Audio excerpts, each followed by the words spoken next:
Hi, welcome to Beyond the Family Business, a podcast in partnership with Canadian Family Offices, where we dive into the stories, lessons, and challenges of managing a family enterprise. This episode is brought to you by BMO Private Wealth. My family has been a longtime client, so I'm proud to have them as a sponsor of this episode. Today's guest is Pierre Somers. He's a Montreal native and founder of the Walter Group, an investment firm that branched out of his family office.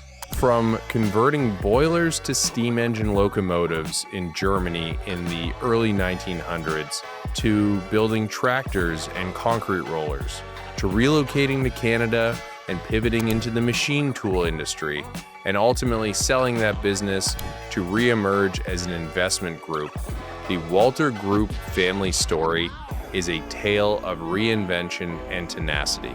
We also discuss the different types of investment strategies that the Walter Group employs, including GP stakes and private equity. And lastly, Pierre shares how he has enabled the next generation to step into his own family business, and his son has become a restaurateur and his daughter has become a VC investor, taking their own paths into the future.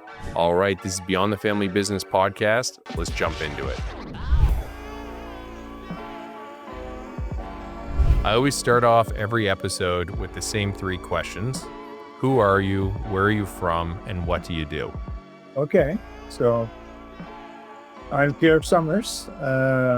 I'm talking to you from Montreal, where I was born and raised. My mother's a maritimer, but from the Magdalen Islands, and Oh, really? my father, yeah, Very cool. and my father was originally from Germany, and so that basically, and I was born and raised in Montreal, and more or less left Montreal to do my schooling in the U.S. and then worked in Europe and all over North America, and came back to the family business, which is the only job I ever had, was working for the family since I'm 4 years old or 5 years old when I was going with my dad.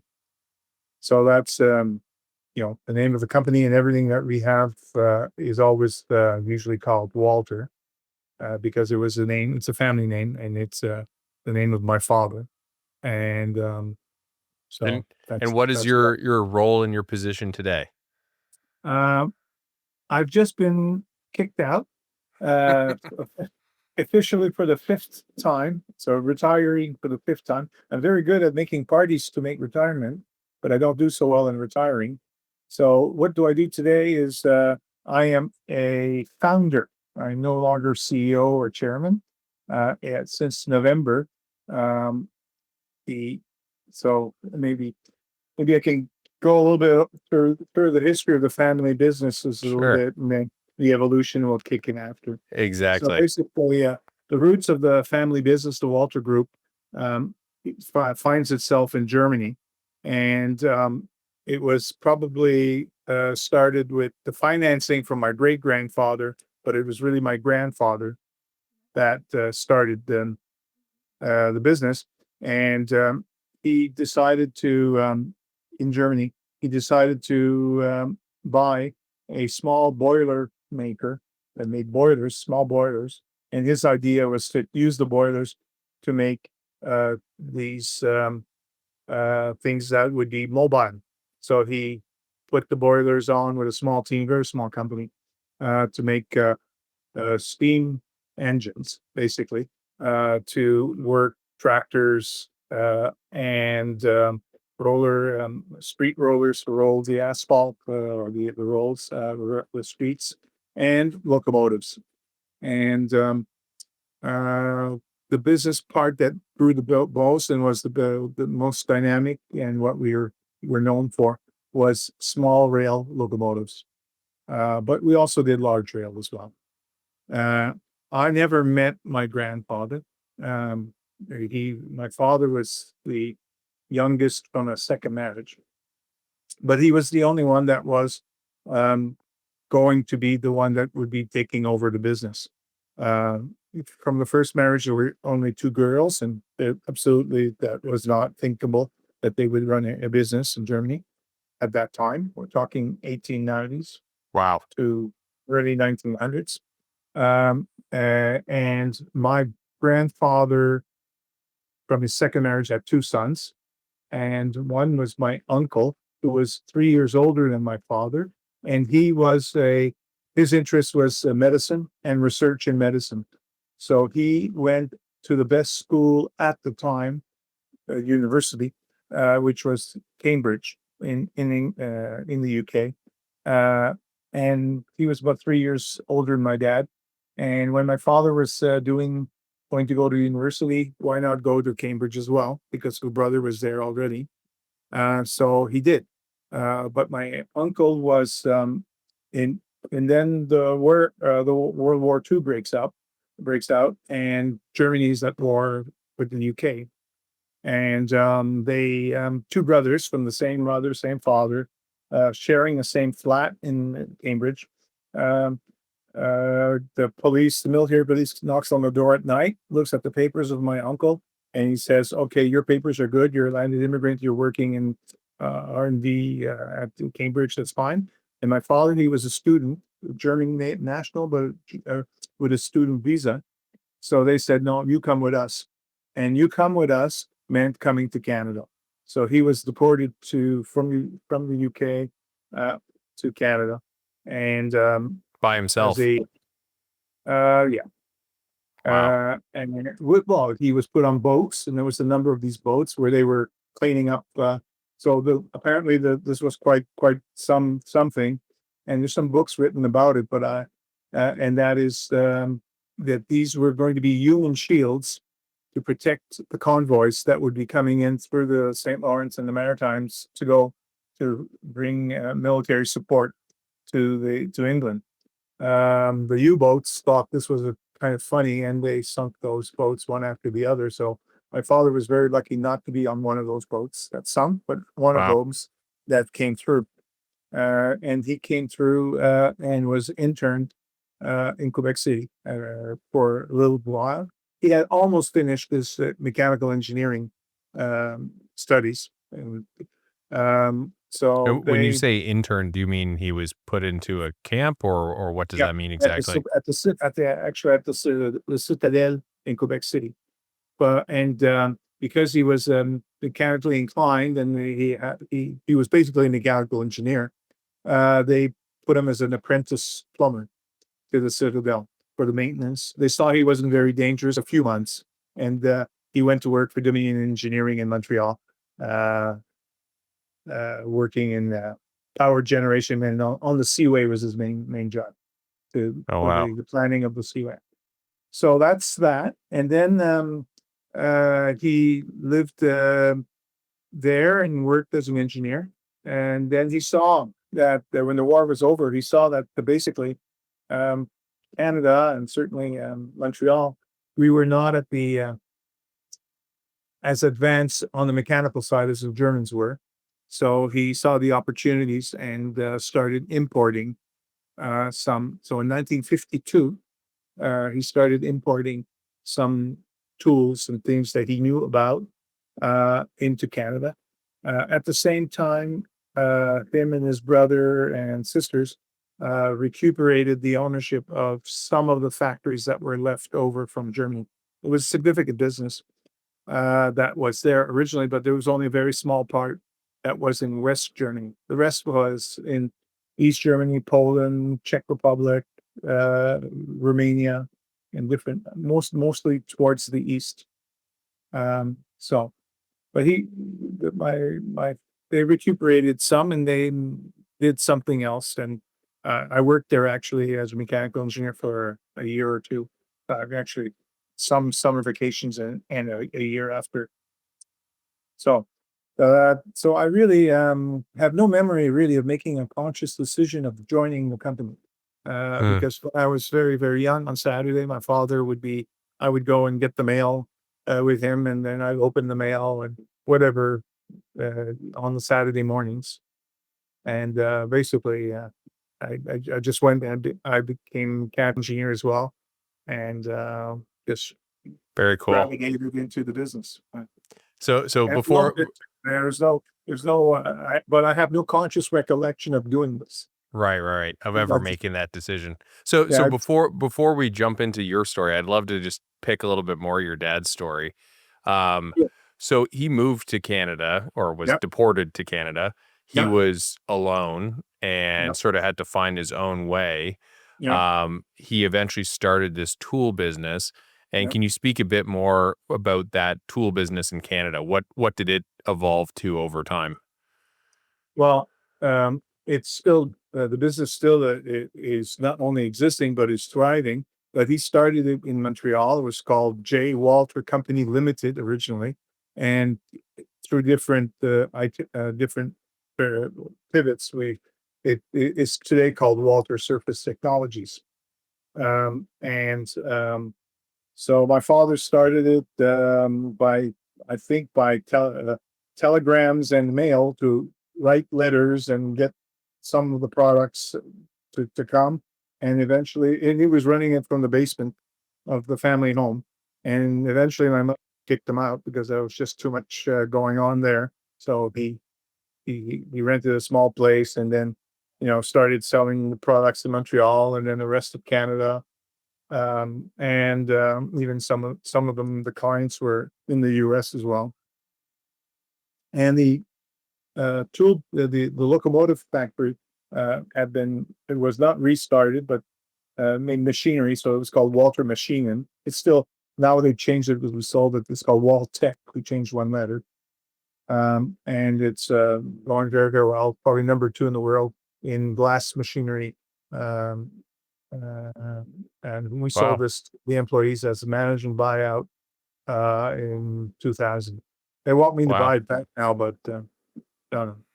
Thanks you, but so that's a little bit the Very history cool. there, and And so and so it must have been pretty incredible to learn about this as a kid that, your dad went through such a challenging sort of recreation of himself. And, as you mentioned, there was also the recreation of the business back in Germany. Can you speak a little bit about, what impact that had on you as far as, your family obviously has a very resilient streak to it. Was that a lesson you learned, or did that have any impact on sort of how you viewed business? well, definitely it.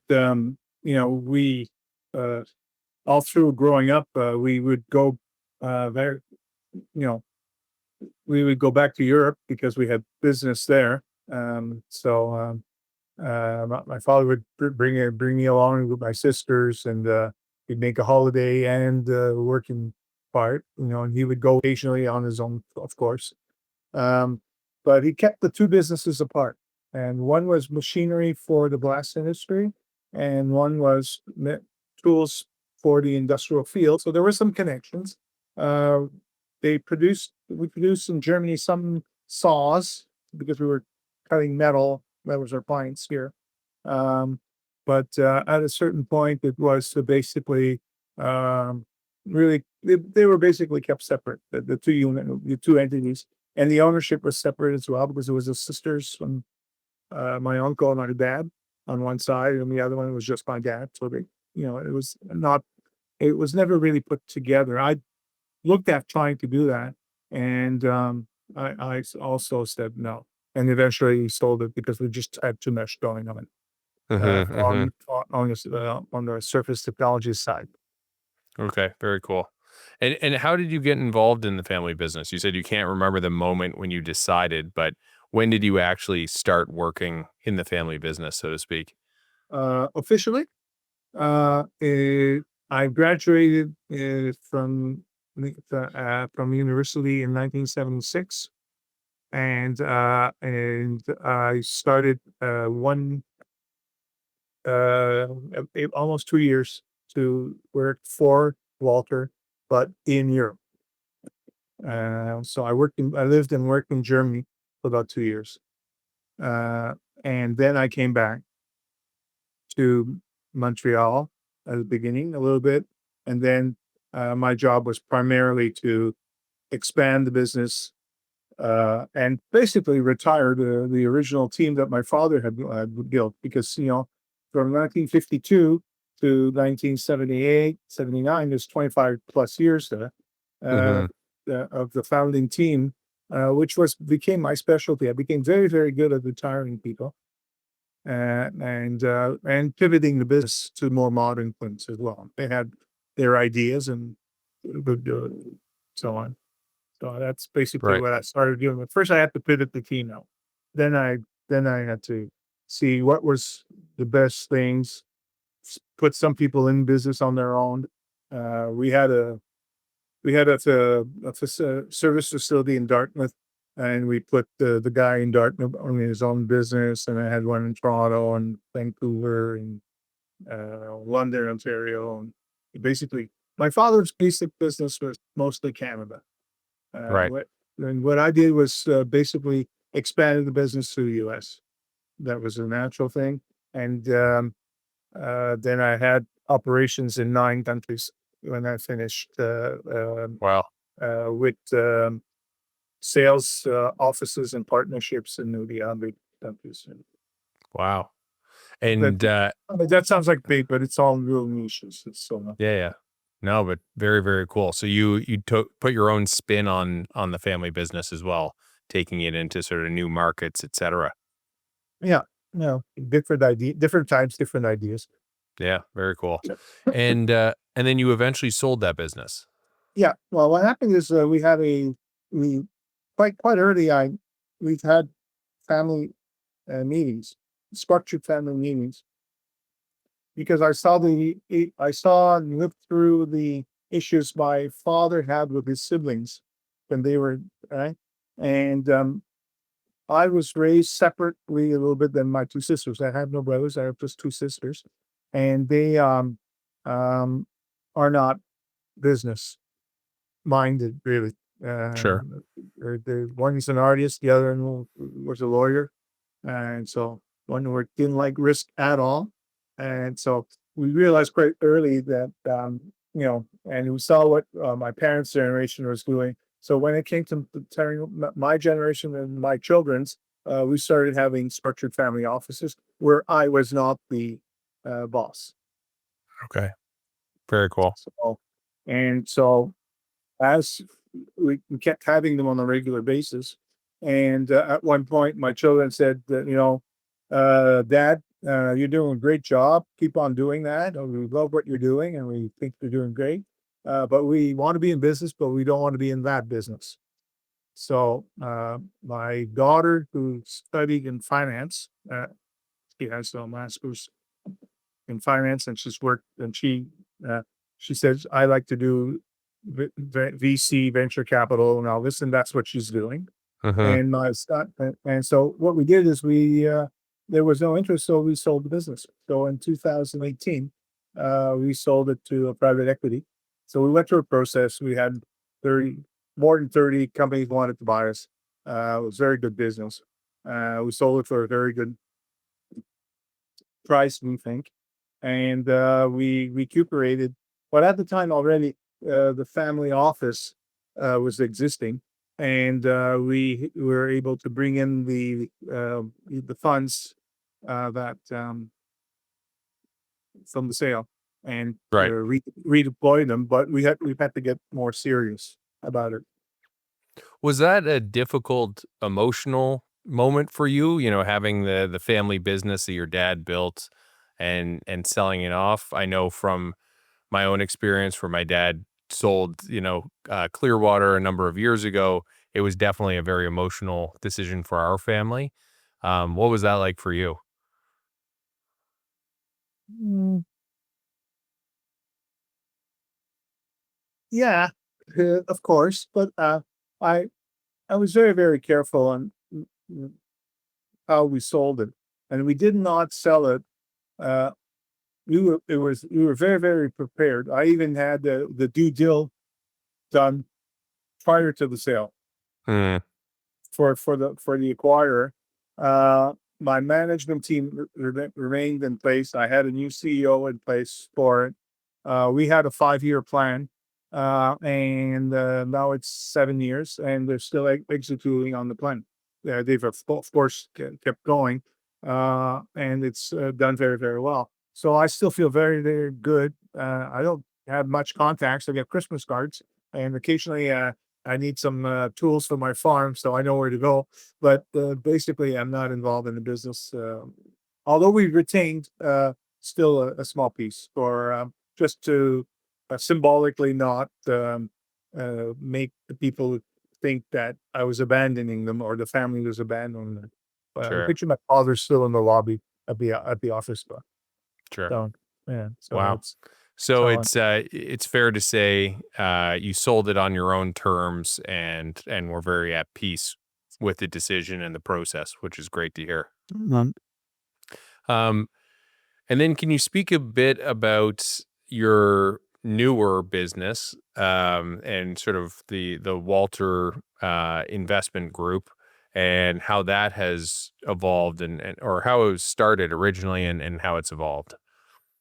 Well, we had a family office, and it was basically a small team. I think I had 5, 6 people in to basically do some investments that were not in the business per se, and mostly was publicly traded vehicles, investments of stocks or some debt or different thing. We did a little bit of LP as an LP in some things that we understood.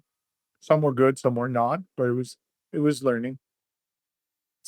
And then so if we go by the timelines and all this, I personally did not believe that we would live in. You have to understand there was a crisis in 2008, and the interest rates went to zero, and I could not believe that interest rates would remain at zero Hmm. forever. That didn't make any sense to me.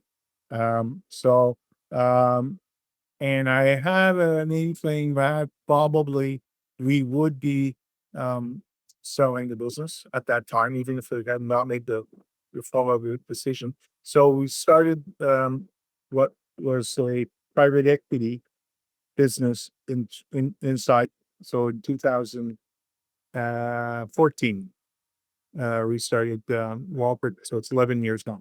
Walter Capital Partners, and so um, I got two outside partners, one that was well known financially in the community to give us some credibility when he was with us for at the beginning, and one that was, and I was supposed to do the industrial stuff.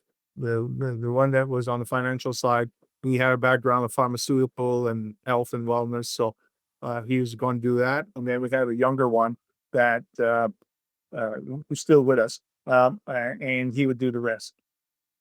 Which, so we have Walter Capital Partners now. Um, that is one basically Canadian-based. It's a private equity, small, mid-sized Canadian headquartered businesses. Um, and they're very diversified. I have about 15 platforms now in that business. Wow. Yeah. So, And and why did you decide to bring some outside capital in?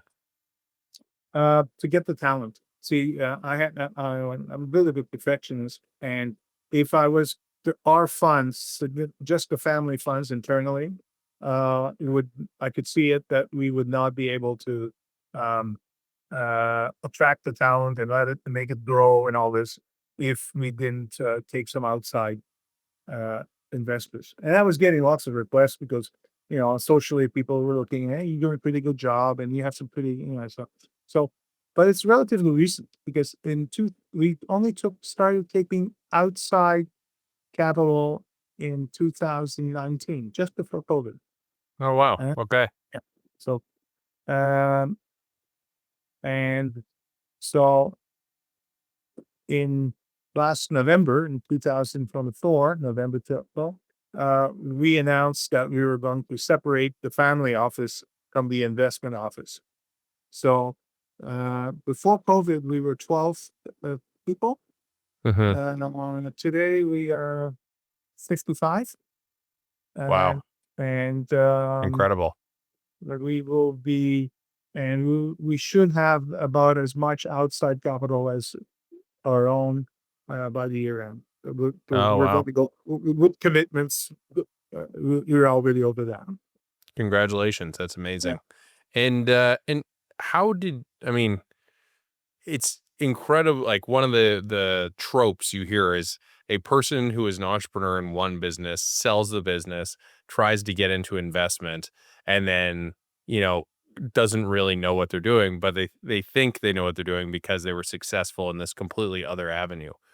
You have done that, impossible transition of going from an industrial opco to now having, this, what sounds like an incredibly quick growing investment business. How did you pivot that? How have you learned to manage this new business, or at least oversee it now? Well, I'm probably the only one in the business that is not a financial guy. Right? Everybody else that is, but a lot of engineers. I have lots of engineers, so we understand each other on that part, um, and lots of operators. Um, the we have pure financial guys. We have different skill sets. We have, but yeah, we're I think we're able to attract people. That we're good at that. Mm, We've always been good at planning because it's you try to be the best, and the best attracts the best, and it just keeps and the people and the investors like that too, and we yeah. like good results. And so it's performance, people, and process. The Yeah. three, and the fourth one, or full piece, is purpose. Very cool.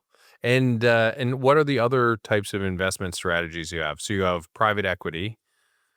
We have two private equity funds. So we have one that I mentioned, which is Walter Capital Partners, where we have, internally we have I think about 12 people that are internal, and they manage. So, and I have three partners, and they have four or five businesses each that they're operating. Um, um, we take occasional minority positions, but we basically usually take control, or are able to step in and take control. And we're not afraid of doing that. Um, because all of my guys have operated businesses before. So they Mm, understand not just the financial part. right. So that's a deal by deal structure where we're a GP, where we have LPs, limited partners. And yeah, so uh, that's going well. Let's Then we started Walter GAM, Global Asset Management, which is a private equity fund, but it's an evergreen fund. It's not a deal by deal structure. It's an evergreen fund, and it's basically where we take minority positions in the asset management industry. So we have about 12 companies that we've made investments in. We've had some partial exits, but and have returned 78% of the money originally invested to the investors. And it's a great business, and it's global. 50% is Europe and 50% North America. And when you say asset managers, you mean is this the GP The stakes asset fund? management industry. Yeah. So the asset management industry, there's wealth managers, there's there's asset managers, and there's also the um, asset management technology businesses. So we have these three different buckets of investments, and they're basically we were a GP stakes business. So we take and because basically in that type of an industry, there's very little capex, and your assets will be they take the elevator every morning to come in and go out. So if we take our minority position, it still remains their business. Hmm. So I'm not afraid of them leaving, but we can help them grow. So we like to take them when they're 1 to 5 billion of AUM and bring them to the next level. Very cool. And how do you help them grow? Well, very many of them, you have to look at them. They're quite diverse. So we have one that's an exception, and that is a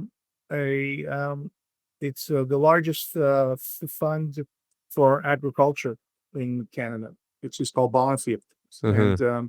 and there we have majority because it was a management buyout, and we have 2/3, and management has 1/3.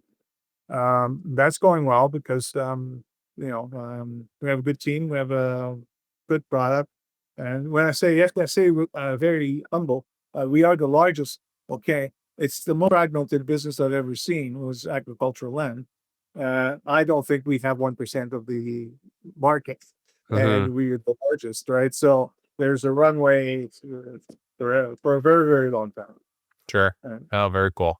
But that's a separate one. We have some that do uh, risk very special niche boutiques in the field. So how we can help them is with distribution. You have sometimes it's 2 3 guys in a small team of 10 15 something like that, and they're very very good at doing their thing, but they're not so good at doing their relationships. We have the team that can go and bring the institutional investors in. Mm. We have an institutional team. Huh? Well, That excellent. So you help them with business development, basically. for sure. And sometimes help them acquire and merge too. So we have like a multifamily office that bought another multifamily office, put them together with different ones, and to help one in the UK escape into Europe. They needed funds, so we helped them, and we had the contacts to help them too. Very cool. And mm, Um, okay, and moving on from the Walter Group or from the investment business, I wanted to talk a little bit about the next generation. So you briefly mentioned your daughter, yeah, and your son is also, sort of taking his own path as well. Could you speak a yep. little bit about what he's up to? Well, when we sold the business, prior to us selling the legacy business, we had a conversation, and I basically asked him, "Well, okay, what do you want to do?" And my son, he's a chef, and so he's very interested in um, things that you put in your mouth, and so basically the hospitality business. So we created along his side, his interests, a business unit called Walter Hospitality, and he does basically he has three things, three restaurants, which is his passion. Um, the real estate that is attached to hospitality could be hotels or restaurants, and he has also done some investments in the food the food sector and startups in the food industry, which is Oh, his interest. very Anyway, cool. we can bring something in. So that is Walter Hospitality. And on the other side is Walter Ventures, which is my daughter. And she's got her own VC team. She's based in Europe, in Spain. And she has an office where she lives in a very nice place in Spain, Marbella. And she has a small office in Barcelona.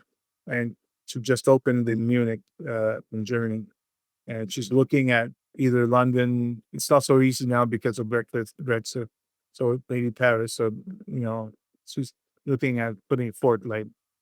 So and she has a small team. She has there about and they've done about 12 investments, and she helps make the bridge for the Europeans that want to go. And she does primarily business to business software. Okay, very cool. Mhm. And I guess you've managed to deal with your own transition from your dad to you very gracefully, and you've sold the family business and gone, have your new business growing and everything like that. And now your kids have kicked you out, as you said, and they're now leading in their own direction. What advice would you have for a business owner and a parent who wants to get engagement with that next generation? And wants to follow in a similar path that you did, which seems like your kids are filled with purpose, going in their own direction. Well, most entrepreneurs you're talking, it's very different. If you've seen one family this office or one family business, you've seen one family business. They're all very very different. Um, they have some things in common, but basically they're all very very different. One thing though, if it's an entrepreneur based that starts a business, he spends an awful lot. Spends all his energy and all his time on his business, and a little bit what he has left, it's work balance. So it's going to be having a good time with the family and maybe transmitting some of the values. But he doesn't really spend that much time in transmitting the business to the children or to the next generation. So because he expects it to get done, it's natural or whatever you could find that, or it's no good and you shouldn't do it, right? So that's also possible. So yeah, the advice is start early doing this, and so we started having family meetings. My daughter was 8 years old, and my son was 12. And we're doing simple things, we're family, nothing to do specifically with the business, but uh, I have two children. We have a breakfast table in the kitchen, and there was five chairs, and always in the fifth chair there was the business was sitting there every month. Hmm. So they knew that the business was there, but well, so I don't know how to say it, but if you don't spend time and if you don't listen, if you don't talk, um, it's probably not going to go as smoothly as if we do. Sure. Yeah. No, it's great advice. Um, and coming up to the end of our interview, um, one last question. You've your family, moved to Canada, has benefited from being part of this community. You have, it sounds like, done incredibly well in your own lifetime as well. What impact do you hope you and your family business will have on this community, being Montreal or Canada broadly? Yeah. Well, we're based in Montreal. So, and we're perceived, I think, as um, Montreal only. Um, Although we have more investments outside of Quebec than we have in Quebec, but so on, that's another story. But perception is reality in a way. Hmm. And I have to say that from the client base, you have more. See, we have about 60 relationships in this in US. About the majority are family offices where we can offer them things that they can't do on their own. They'll, Yep. like, and helps them get diversification. Other and we have some institutions that invest with us and helps them do as well. Um, so I don't know. I think the objective of the team is to at least be Canadian, but not just a Quebec one. We've never been that. When I sold the business, Canada was only oh, Canada was maybe 20% of our business, and Quebec was about around five, seven, something like that. I'm not sure, something like that. Maybe 10. You know, so I've never ever not had an office in Toronto. We have four businesses we own in Toronto, but we don't have an office per se. So I think we'll naturally be at least in the largest financial market have a presence there. But we are present in other countries. So I don't know. It's not my job anymore. I'm a founder. I'm not a so. And my new job is I'm becoming a writer. So Oh, no uh, way. What I kind of don't. writing? Uh, what I've been doing is I have a um, basically not a podcast, but I read a lot, and I have a strong interest in international, and that's access to some think tanks, and so I have a different perspective maybe than the normal main media perspective that's being given. So I've been writing and I have a following. I don't know, some hundreds of people that like to read, have too much time on their hands. So, but now I'm starting to write a novel. Oh, amazing. And So I'm writing. what kind of novel is it? Is it fiction, nonfiction, or It's a geopolitical novel because geopolitical? that's my expertise. And yeah, it's partially, I guess, it's fiction, so it's very right. So the name of the guilty have been changed, or not all of them, but most of them. And yeah, so it's daunting. It's not my background. I'm not a liberal arts major. I'm a mechanical engineer, so I can make a good plan, and I've made a plan for the novel, and it's real. But to work with characters and all this, so I'm getting good support from some of my entourage. It tells me, you have to make it a little bit more interesting and not so technical. Put some women in there, and okay, and let them have relationships so that Yeah, yeah. yeah. So I write every day, Oh, an that's hour, awesome. an hour and a half work. That's Wow. my You new are career. an incredibly motivated person that, as you said, you've tried to retire a few times, but you obviously share the same sort of, tenacity and recreation, philosophy that your family had of, you always recreate yourself and do something new, which is very Well, we're cool. good at pivoting. See, we've been pivoting for generations from one business to another. So my great grandfather was the building material lumber uh, wholesaler, and he had some interest in forestry a bit. My grandfather decided to go into the boilers and to make locomotives, so he pivoted a number of times. My father pivoted as well. I've pivoted as well.